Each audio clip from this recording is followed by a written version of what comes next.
Родителите на лицата со посебни потреби во Штип со нетрпение го очекуваат Центарот за рехабилитација, кој ќе биде прв во државата.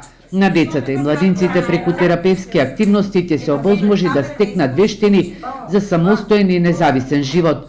Зоран Мијалков, родител на деца со попреченост и председател на Сдруженијето Сплотени срца, вели Центарот кој ќе биде сместен во дел од зградата на Средното текстилно училиште Димитар Мирашчиев дневно ќе може да згрижува 24 лица и со нив ќе се работи на подобрување на состојбата во која се наоѓаат.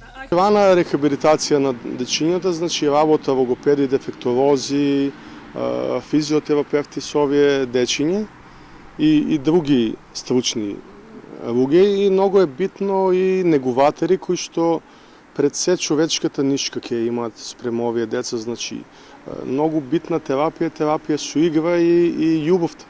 Значи многу е битно да имаме луѓе кои што овие деца ќе осетат дека се сакани и прифатени од овие луѓе, значи дури не морани да се стручни од логопедија или дефектологија, значи да се луѓе пред се кои што ќе ги прифанат овие деца и овие деца ќе се чувствуваат добре дојдени во тој центар.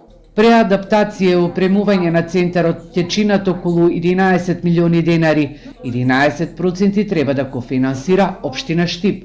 Штипскиот градоначалник Иван Јорданов вели во моментов проектот е во фаза на тендерирање преку Министерството за социјална политика, демографија и млади. Очекува наредната година центарот да се стави во функција. Во работата на центарот активно ќе се вклучат и родителите, а ќе престојуваат по 4 часа во 2 смени за да се разделат децата од младинците. Нема да можат сите да се опфанат, дури по договори со родителите во почетокот за повеќе деца да се опфанат би требало, ако треба, и 2 дена да ти оди детето, само 2 дена да оди друго дете, 2 дена трето, додека да почне како што треба, меѓутоа и тоа е исчекови, тоа е помош. Некој пат и 1 час да можеш на заборекав да отидеш, ти е многу битно детето да знаеш каде ти е, дека е згрижено и дека тај 1 час ќе се работи со него. Во фаза е и постапката за доделување на градежна парцела за изградба на центар за младинци со посебни потреби. Откако ќе заврши експроприацијата на земјиштето, ќе им биде доделено на родителите.